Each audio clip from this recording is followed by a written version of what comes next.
In 1901, Eleanor Jourdain and Charlotte Ann Moberly took a train to Versailles while on holiday in Paris. After touring the palace, the two got lost in the gardens while trying to find a chateau located on the northwestern part of the property. Perhaps more lost than they knew. While wandering, they noticed what looked like a deserted old farmhouse and a woman shaking a white cloth out of a window. They felt a wave of oppression and sadness wash over them and began feeling out of place. According to Charlotte, quote, "Everything looked suddenly unnatural, therefore unpleasant. Even the trees seemed to become flat and lifeless, like wood worked in tapestry. There were no effects of light and shade, and no wind stirred in the trees." They asked some men for directions, and oddly, they were wearing long gray coats and tri-cornered hats that looked out of place for the fashion of the time. When they came upon the chateau, they saw a woman on the terrace in old-fashioned and unusual clothing, a woman who Charlotte later claimed was Marie Antoinette. When they returned to the palace, they said things seemed to return to normal upon reaching the front entrance hall. Still so puzzled, Jourdain returned to Versailles just a few months later. She came across a bridge and upon doing so, experienced that same ominous feeling. She saw glimpses of men in old-fashioned clothing and felt as if she was surrounded by people she could not see. 6 years later, she again experienced a strange time slip or ghostly apparitions, bridges and pillars that shouldn't be there anymore, and strange people in antique attire, sometimes seeing her, sometimes not. Did these two women slip back in time? Did they see ghosts? Were they suffering from delusions? And are there other stories like this? Well, guys, welcome back to Paranormal Community College, and today we're talking about time slips, other dimensions, and those strange glitches in the Matrix stories that make us question the nature of time and maybe even the nature of reality. But before we do, please remember to subscribe or follow. I've been working on some merch, and I promise I will have that up soon. Also, if there's a topic you're interested in, please feel free to let me know on Instagram or email me at paranormalcommunitycollege@gmail.com. I also wanted to give you a little more of a preview about some episodes coming up. So after the Perrin family haunting on Friday, I'll be talking about Mount Shasta, which has a history of high strangeness, including stories of Bigfoot, strange entities that look almost human but not quite, UFO sightings, and more. Then we'll be talking about tulpas, and I wish I was joking, but in that episode, we'll also talk about bronies a bit, which I never thought I'd talk about on this podcast, but it ended up being relevant, apparently. The next few episodes are going to be on Utsurobune, the story of a strange vessel that washed ashore in Japan during the 1800s. Then we'll talk about ghost ships, the Ariel school encounter, the Ammons haunting, past lives and reincarnation, and the infamous Betty and Barney Hill abduction. So the Moberly Jourdain incident in Versailles is perhaps one of the most famous time slip stories, but it certainly is not the only one. Unlike time travel, which theoretically is done on purpose, a time slip is unintentional and occurs randomly, an eerie incident where someone appears to just slip into another time. In these strange stories, people often claim to feel a deep sense of uneasiness or even dread. They instinctively know that something is off. Often in these time anomaly events, they say the world doesn't look quite right. It doesn't look real, almost like they are walking through a storybook. This feeling is also described in other anomalous events where people claim to walk into other dimensions entirely. Dimensions where their friends and families don't know them, where everything looks the same but somehow isn't. Or they describe worlds that are very unfamiliar to them. In this episode, I'm going to first talk about time slips, then we'll take a look at a few dimension slips. And lastly, we'll examine some possible theories. But let's begin on Bold Street in Liverpool, England, where time slips have been reported on this street alone in crazy numbers. The year is 1996, and a retired police officer by the name of Frank is shopping with his wife Carol. They start heading towards Bold Street so Carol can visit a bookstore called Waterstones. On the way, Frank runs into a friend and chats with him a bit, and Carol moves ahead to the bookstore. Frank stops at another shop before meeting up with his wife, but as he approaches Bold Street, he notices something quite curious. The bookstore, Waterstones, had the name Crips above its doors. And as he started crossing the street, an old van with the name Cardins painted on the side nearly sideswiped him, honking the old-fashioned horn in his car as he did so. Frank then noticed that something was amiss. He noticed more old-timey automobiles, and the people walking down the street were wearing old-fashioned clothing, particularly the women who wore headscarves and long, full skirts, clothing that was fashionable after World War II. When he reaches where the bookstore should be, again, he sees that it is called Crypts, and there's purses, shoes, and umbrellas in the window. Another woman is standing in front of the store, looking just as perplexed as he is. She was in modern-style clothing and smiled when she saw Frank, possibly relieved at the sight of familiar fashion and appearance. Frank walked through the doors, and the woman closely followed behind him. When they entered, they were at Waterstones, the bookstore. Frank's wife Carol was also shopping there. The woman said, I thought maybe this was a new clothing store," and they went their separate ways. Pretty freaked out, Frank couldn't let the story go. I've heard the second half of the story one or two ways. In one version, Frank, a retired cop, decides to do some detective work and finds that Crypts used to be a women's clothing store located at modern-day Waterstones. Cardin's was also a well-known firm in the 50s and 60s that owned delivery vans that looked like the same one Frank had seen, the one with Cardin's written on the side of it. In another version, Frank could not stop talking about this story and eventually wound up on the Billy Butler radio talk show. After he told a story, it was found that Crypts and Cardin's existed. But since then, a number of similar reports have flooded in. This is a story from a woman by the name of Imogen.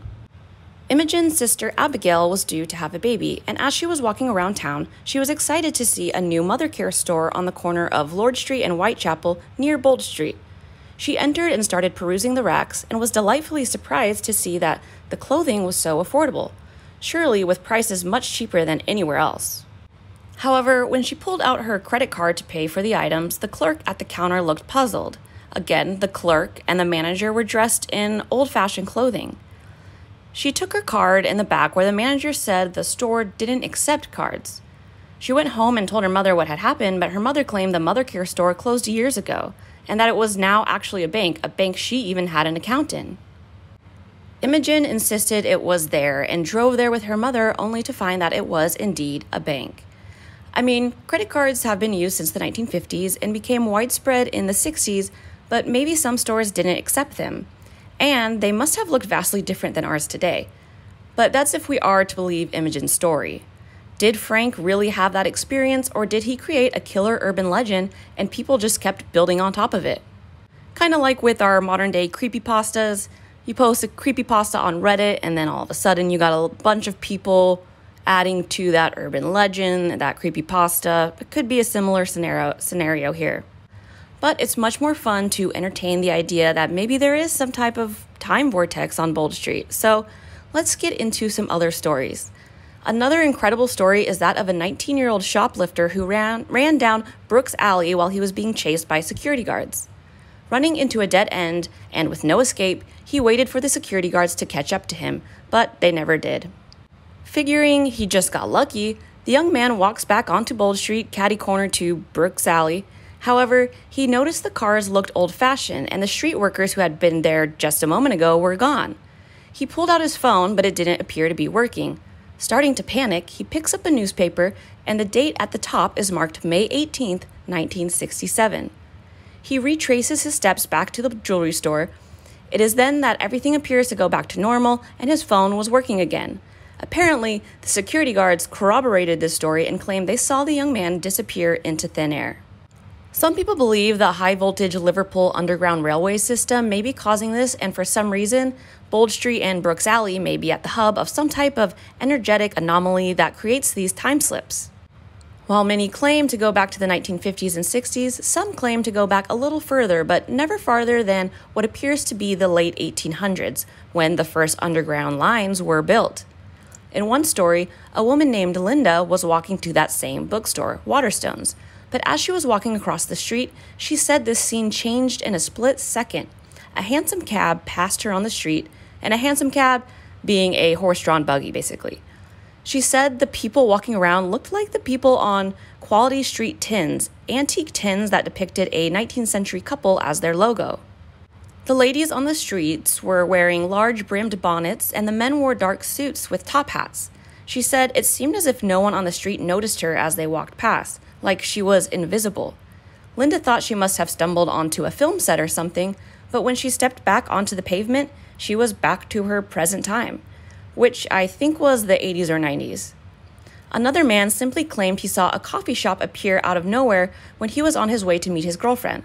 He said the people seated outside looked like they were dressed in clothing from the early 1900s.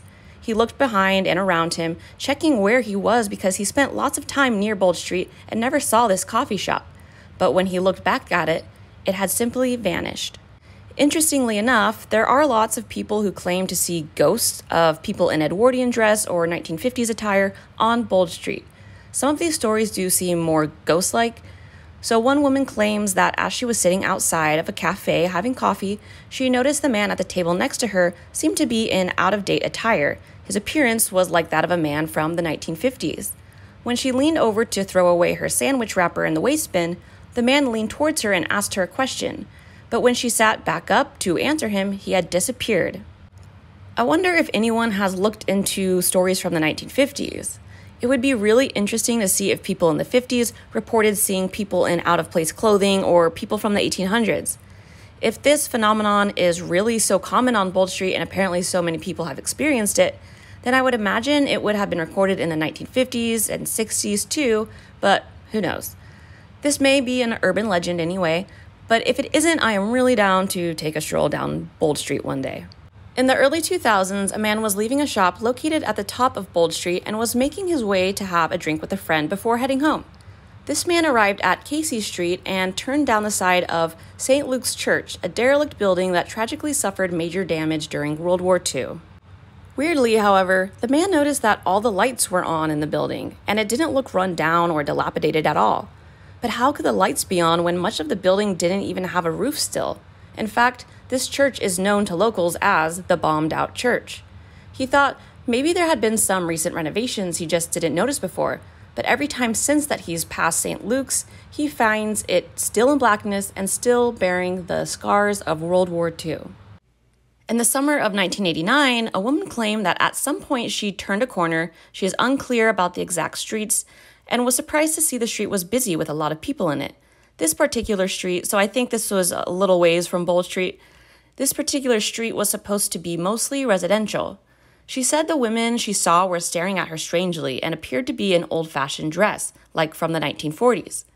This woman claims she felt nauseous and disoriented. At the end of the street, she saw a horse-drawn cart with a man who was selling snacks. But then, as if in the blink of an eye, she was back on a residential street and there were no people in old-fashioned clothing.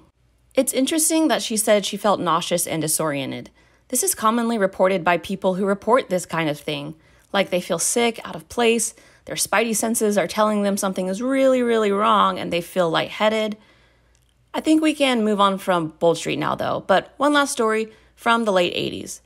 One man simply said he had stepped out of a store, and on one side of the street it appeared to be a scene from the 1950s or 60s, women in headscarves and long skirts, old-fashioned cars that looked brand new, but on his side of the street, everything was as it should be.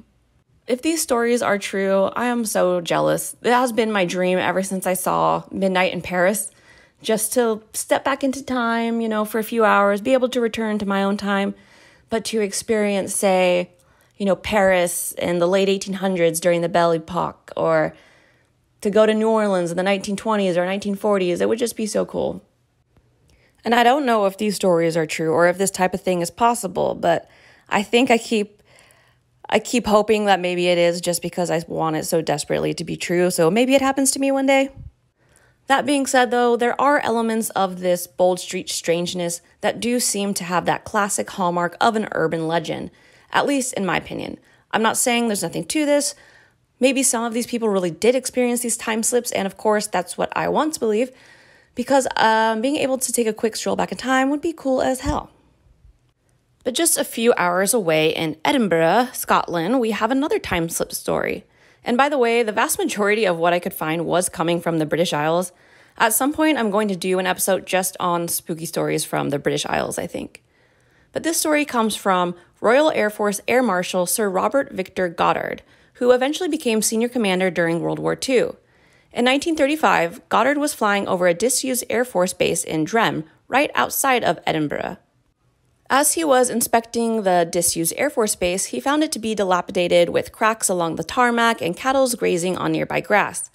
Later that day, Goddard decided to fly back to the abandoned Air Force Base during a heavy rainstorm in order to get his bearings and wait out the rain. However, out of nowhere, the weather changed to a clear, bright, sunny day.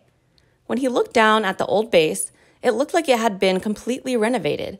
The training planes were painted yellow, not the standard silver paint that was in use in 1935. And the mechanics were wearing blue overalls instead of the usual tan.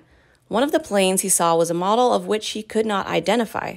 So around the World War II era, just a few years after this, the Royal Air Force began making renovations on the base and eventually painted their training planes yellow and changed the uniform from tan to blue. In October of 1979, two couples driving through the French countryside on their way to Spain found themselves at a hotel that appeared to be suspended in time. They had tried the Ibis Hotel up the road, but having no vacancies, they drove around trying to find somewhere else. They turned down a cobblestone road and noticed a sign advertising for a circus, which included a freak show. They found that odd because freak shows hadn't been popular for decades. They found a 2-story inn with just the word hotel on the front. When they were shown their rooms, they found it odd that the windows didn't have any glass in them, just simple wooden shutters. The hotel had no phone, and the beds were hard, simply just wooden beds. When they went downstairs to have breakfast the next morning, everyone appeared to be in old-fashioned clothing, and that the staff seemed to be in outmoded uniforms. When they went to pay their bill, it was only 19 francs, far less than what they had anticipated. The couples continued on their holiday into Spain, and on their way back to France, they decided to try and find that hotel again. But no matter how much they drove around the area, they couldn't find any trace of it. They asked people in nearby Mont-Lamar for directions to the hotel or if they had known anything about it. But the townspeople were confused by their questions, insisting they'd never seen such a hotel before. They didn't see the sign for the circus or freak show again, and when they returned home, they found that the pictures they had taken of the strange hotel were missing, if they are telling the truth anyway. But if these couples were really in a different time period, wouldn't the other old-timey people be wondering about their clothes, or better yet, their car parked out front or the car they pulled up in? It's all very Twilight Zone, which is why I think I love these stories. In another Twilight Zone type of story from the 1950s, 3 soldiers in training began walking towards a village called Kersey. And this is maybe my favorite story because it's so creepy. They could see the church from 100 yards away and heard the faint sound of church bells chiming, but as they got closer to town, the bells began to fade. Indeed, the church disappeared entirely. The season seemed to change from autumn to spring, the leaves on the trees and grass being green instead of various shades of yellow and orange. It was unnaturally quiet. No birds, no wind. They saw some ducks by a nearby pond, but they looked so lifeless, they say they looked almost like dummies or decoys or something. The houses in the town looked ancient. There were no streetlights. When they looked through the tiny cottage windows, they could see no signs of life, but saw what appeared to be 3 skinned, rotting oxen carcasses in a butcher shop. As they walked through the town, peering through windows covered in cobwebs, a sense of what they described as eerie sadness took hold of them. They came to a bridge where they were overcome with dark, evil vibes, and they felt like they were being watched. They took to their heels and started running up towards the hill where the church had been before it disappeared.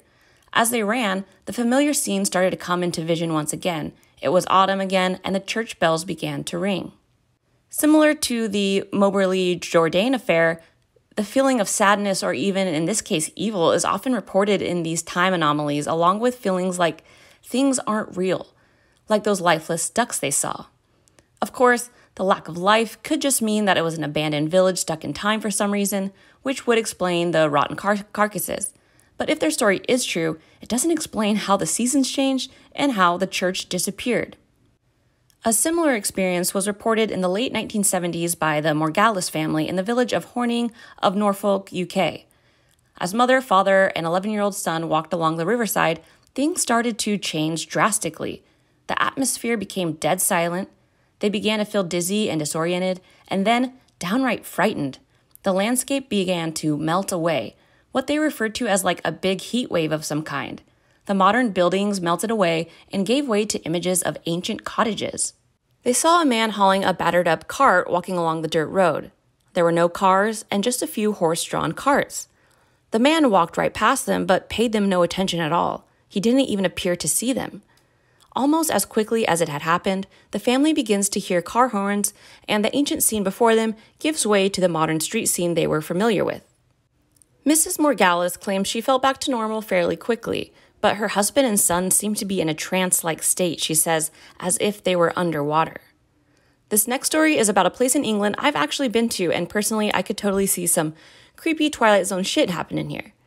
I'm talking about the small village of Haworth, home of the Bronte sisters and surrounded by beautiful moors.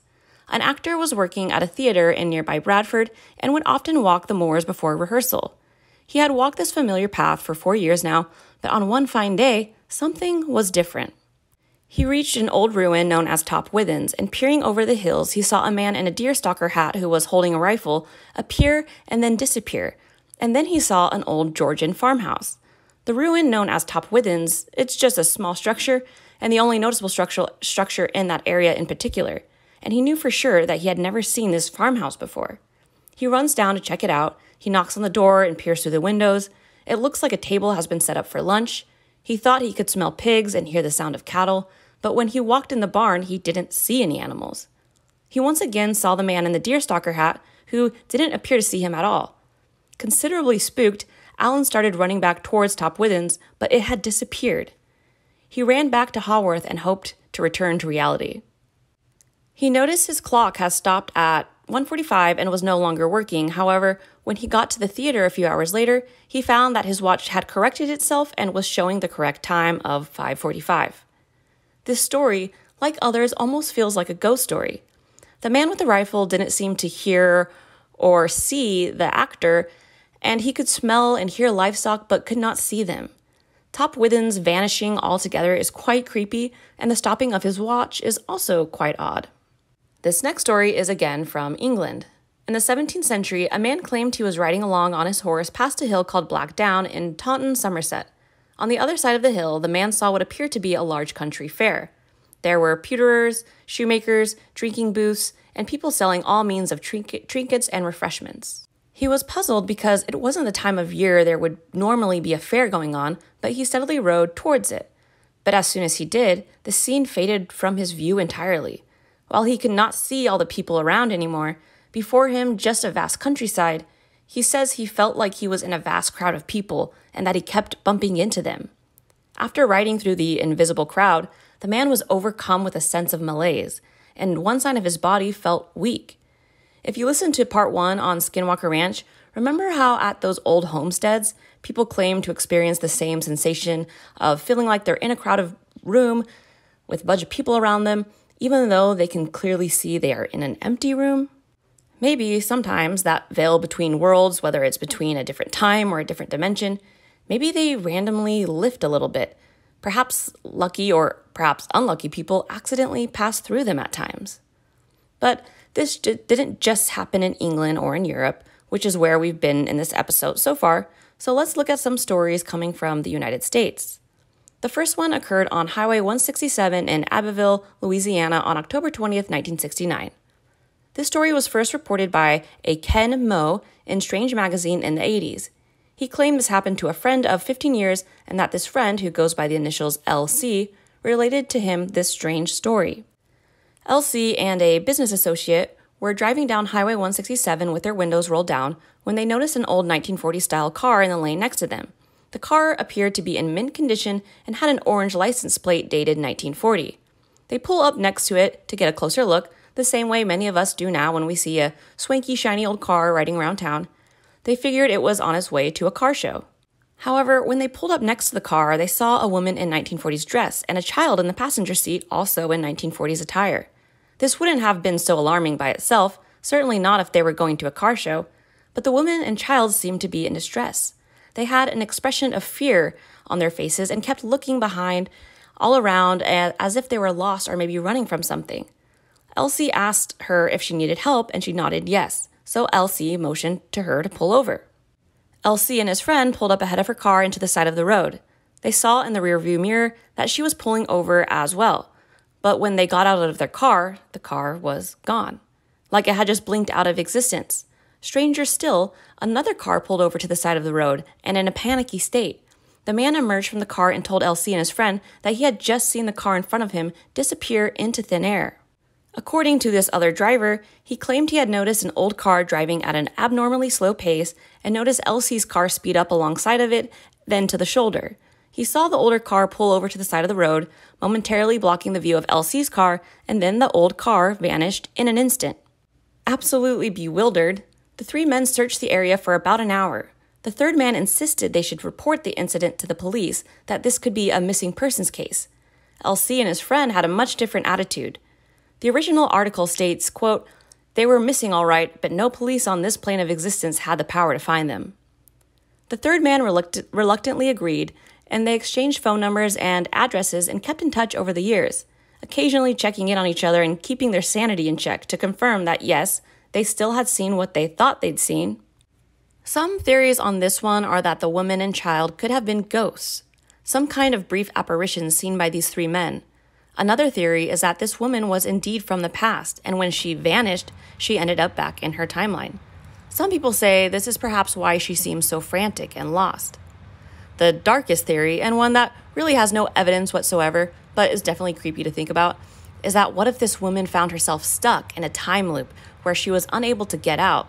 Like, what if she was going in and out of her time, possibly forever? But perhaps more unsettling than time slips are dimension slips, where people claim to have walked into another world entirely. I came across a story from a Canadian prospector a few months ago, and I don't know if it's real or not, or if any of these stories are real or not, but what they may or may not have experienced is really creepy. I'm just presenting them to you guys for you to draw your own conclusions. The story was reported by a man who called himself Alex M. He claimed he was only relaying the story at the request of his dying brother Bill M., who claimed to experience something unexplainable in 1968 while prospecting in Canada's Northwest Territories. The brother Alex explains that he never knew his brother to believe in this kind of thing.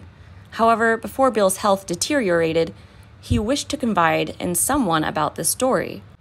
So the story goes that Bill was up in the Northwest Territories prospecting as a part of a large group commissioned to prospect from Yellowknife, Northwestern Territories to the Arctic Ocean. The mining camps were supervised by geologists who would check in once or twice a month. On one visit to Bill's camp, which he shared with one other person, the geologist claimed he had seen a strange rock west of their camp if they would like to investigate. He thought it could possibly have been meteoric, but also had difficulty categorizing the rock. The unknown rock type was actually two different rocks. They were both 3 foot long and 1.5 feet in diameter and shaped kind of like bananas. They were silver in color and made of strangely shaped smaller rocks. Bill said the smaller rocks looked like almost translucent, similar to frog's eggs. They took a few samples back to camp, and neither Alex or his friend could identify what they were.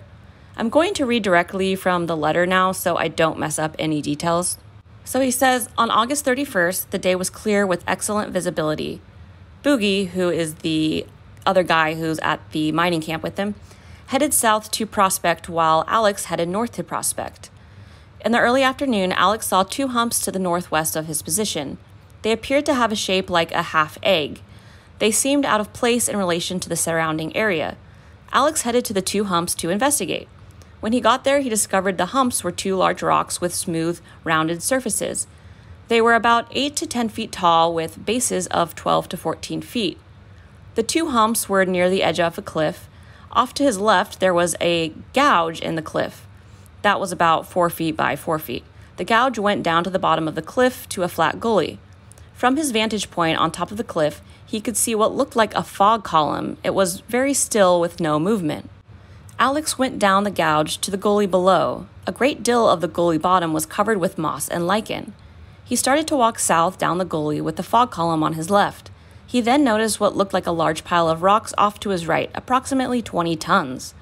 After digging, he found 6 or more of those rounded teardrop glass shapes and a lot of slag that you would find in an assay lab or a smelter. It was man-made.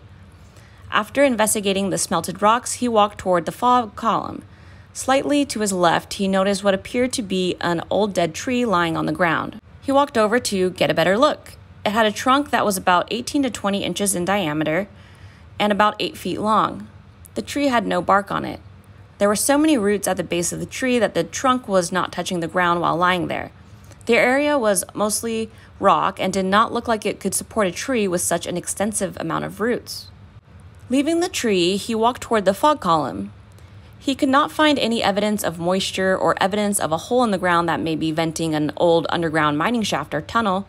He decided to walk into the fog column. As he entered only a few steps, everything changed. He saw a grassy field that extended straight ahead for as far as he could see. At this point, the grass was about 12 inches high. The further he went into the mist, the higher the grass got, about 36 inches tall, and it was brown in color. There was a wind blowing the grass in a direction away from him. His vision was limited from side to side, which made him even more cautious. He turned around and got out of the mist. He could not remember the color of the sky that was inside the mist. He thought it may have been gray, but did remember that the grass was a brownish beige color. He decided to go back into the fog to be sure of what he had just experienced, and cautioned himself not to walk into the grass. He felt that walking into the grass would be dangerous, but did not know why he felt that way. He re-entered the mist and went in a little further than he had the first time, and the grass was even higher, about 48 inches, and his side-to-side vision got better. Far off to his right, there was what looked like an oasis with medium-sized trees forming a circle and 2 palm trees growing in the center of the circle. To his left was more grass as far as he could see. It was still a brown beige color, and the sky was what he thought a pale gray color. The sky was clear and not overcast. Exiting the fog, he found himself on his hands and knees, looking down at the ground. He felt mentally fatigued. He looked up at the mist and saw 2 men looking at him. They were standing side by side at the edge of the fog and about 3 feet off the ground. They appeared to be about 6 feet tall plus, had long hair and long beards, salt and pepper in color, more salt than pepper. They appeared to be about 40 or so years old. They looked Caucasian, having facial features like ours, but could not see any eyeballs. They looked like identical twins. They were wearing pale-colored pants and robes that extended down midway between the knee and ankle and a belt around their middle. Both were wearing sandals. He looked back down at the ground, then back up at the 2 men in the mist. Now, one was standing off to the side in the mist, and behind him was the one who had been in front. The man in the front was still standing, while the man in the back seemed to be sitting on a chair that was not there. It was a lot more difficult to see him in the mist. The man in the back reminded him of the statue called the Thinker. Neither of them said anything. They only watched him. Alex said that at this point he was feeling quite shaken and decided to get back to camp. Now, with any story you find on the internet, you've got to take it with a grain of salt. I came across this one just a few months ago, and I just thought it was super interesting. I just can't imagine what it would feel like to walk through some mysterious mist and then be somewhere totally different. So I guess my question to you guys is, if you saw something like that or straight up saw a portal open up in front of you, do you think you would walk through it? I think about this a weird amount of times when I will probably never have to be confronted with that dilemma in real life, but I don't know what I'd do. You don't know if it's going to be somewhere cool or somewhere bad, and with my luck, it'd probably be somewhere that's just slightly more lame than this dimension. While the Canadian miner story is quite popular on the internet, perhaps the most famous story of potential interdimensional travel is that of the man from Taured. Now, I think I first heard this story in high school, and I was like, oh my god, parallel universes are totally real, and this story is totally real. It may now seem more like an urban legend, but who cares, because maybe it isn't, and it's a fun story. So, sometimes referred to as the Taured mystery or the man without a country, the man from Taured is a story about a strange man who arrived at Tokyo International Airport in July of 1954. While going through immigration, the man, who was described as Caucasian with a beard, presented his passport to Japanese custom officers. The man's native language was French, but he apparently spoke Japanese and several other languages as well. However, when the custom agent went to stamp the man's passport, he noticed something strange. The passport had been issued from a country called Taured. It looked authentic, but clearly no country of that name exists. The man was brought into an interrogation room where the man tried to convince Japanese officers that Taured did indeed exist. He said Taured had existed between France and Spain and had existed for over 1,000 years. When shown a map, the man pointed to the municipality of Andorra and was puzzled that it had been given a different name on this map because surely that was where his country of Taured was located. Suspicious that this man may be some kind of criminal, Japanese authorities set him up in a nearby hotel with 2 guards standing outside the door so he could not escape. However, when they went to collect him the next morning, the man had simply vanished. His passport and other documents, which could have provided evidence for the story, of course, vanished with him. So there is apparently a real-life story behind this urban legend. Although I think the part of my brain that needs to believe cool shit like this happens doesn't want to believe it because I wanted the story to be real for so long. Apparently, a man by the name of John Allen Zegras arrived at the Tokyo International Airport with his Japanese wife with a counterfeit passport. The details are a little unclear, but he was later arrested for identity theft, and it came to be known that he had quite the past. He really was somewhat of an international man of mystery. He had been born in the US, but throughout his life had lived in Germany, Czechoslovakia, served on the Royal British Air Force, had been a prisoner of war during World War II, and had even lived in Latin America, thus why he spoke several different languages. The man was suspected of espionage, and this John Zegras guy apparently tried to commit suicide in prison but was unsuccessful. After his imprisonment, he was deported to Hong Kong, and his wife was deported to South Korea. The claim is that this created a long game of international telephone, with it somehow becoming quite the urban legend about parallel universes and non-existent countries. So maybe the man from Taured wasn't real. Maybe the urban legend isn't real anyway. But there are other strange stories that are perhaps less extravagant, maybe a little bit more believable. In 2006, a woman by the name of Carol was traveling from Paris, California to her home in San Bernardino. On her way home, she stopped in her hometown of Riverside. When she did, she quickly noticed things that just seemed off. She drove to her childhood home, but it wasn't her house. Even though the numbers were all the same, all the houses on the block looked entirely different. The cemetery where her grandparents were buried was now just a fenced-in field of overgrown weeds. She found some familiar landmarks like the college and her old middle school, so she began to calm herself down, thinking she was just out of it, or maybe the town had simply changed so much and she was disoriented. However, she claims there was an ominous vibe throughout the town and that the residents had a sinister air about them. She felt afraid to approach any of them, and eventually hightailed it out of there. According to Carol, she believed she wandered into an alternate Riverside, an alternate dimension of some kind. So, super Twilight Zone. Okay, so I have one last story for you. So, in the 1970s, 4 girls were driving back to Southern Utah University from Pioche, Nevada, where they had just gone to see a rodeo. Approaching the Nevada-Utah state line, the girls turned left and started driving through Gadianton Canyon. The first sign of weirdness was that the black pavement turned to white cement. They worried they had gone the wrong way, so they turned around and started heading the other direction. However, they saw unfamiliar scenery around them. There were palm trees and grain fields everywhere, with no desert vistas in sight. One of the girls started screaming as she noticed 4 egg-shaped vehicles with bright lights apparently chasing after them. They then turned back around in a fright and watched as the white cement turned back to black asphalt again. In this frantic chase towards home, the girls crashed by a nearby creek, resulting in 3 flat tires. They decided to sleep in the car until morning, and the next day they hitchhiked to Highway 56 and flagged down a state trooper. The trooper was obviously skeptical, but was confused when he noticed that their tire tracks ended abruptly 2.5 miles from where the girls had crashed. This story is a bit odd, and I mean, it was the 70s, so you could say maybe these girls were on some drugs, but quite frankly, the fact that it happened in the desert of Utah/Nevada, I wouldn't be surprised if this really happened. I've always wanted to take a road trip up to Zion National Park or Skinwalker Ranch territory, but I've read so many weird stories about people experiencing weird things on these desert road trips involving both real-life creepy people or supposedly paranormal shit that I'm definitely not going alone. And the egg-shaped craft they described is super weird. And again, they could have been mistaken by what they had seen. Maybe they were on drugs, maybe they weren't, or maybe they just were confused, disoriented, who knows. But now let's talk about some possible theories. One theory is that there are other dimensions and that they exist all around us or right on top of us, and that sometimes we can, for whatever reason, perceive them or catch glimpses of them.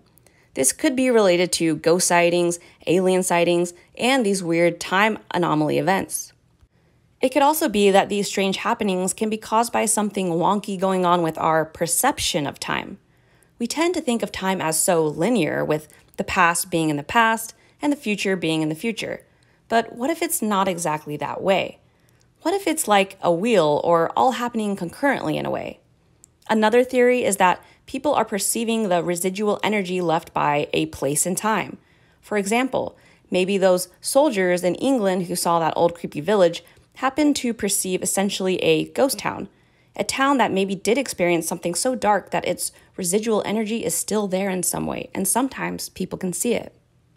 What if, and this is kind of a fun one, what if these are glitches in the Matrix? The Glitch in the Matrix subreddit is rife with these kind of stories. Stories where the wiring or digital code of our universe glitches, and for a few moments, we see things that don't fit or that shouldn't happen. Maybe in the future, too, we should look into Nikola Tesla's alleged jump box and other time travel stories because there's way too much to fit into this one episode. What gets me is how common it is for people who walk into these other times or other dimensions, or who just experience this phenomenon in general. They often say they feel a sense of dread or uneasiness, and might even have physical symptoms like dizziness or numbness, or like they aren't supposed to be there, or that they feel a sense of dread or eeriness. It's just all really interesting, especially the ones who say things seemed fake or like they were walking through some type of tapestry or storybook. I don't really know what to make of it all, dear people, but it is a fun topic and also a very creepy topic to think about. Let me know what your thoughts and theories are. Next time, we will be talking about the real-life haunting that inspired The Conjuring, so until then, try not to get stuck in the Twilight Zone, or do, maybe it'll be fun. Just try not to get stuck there, and take care, everyone.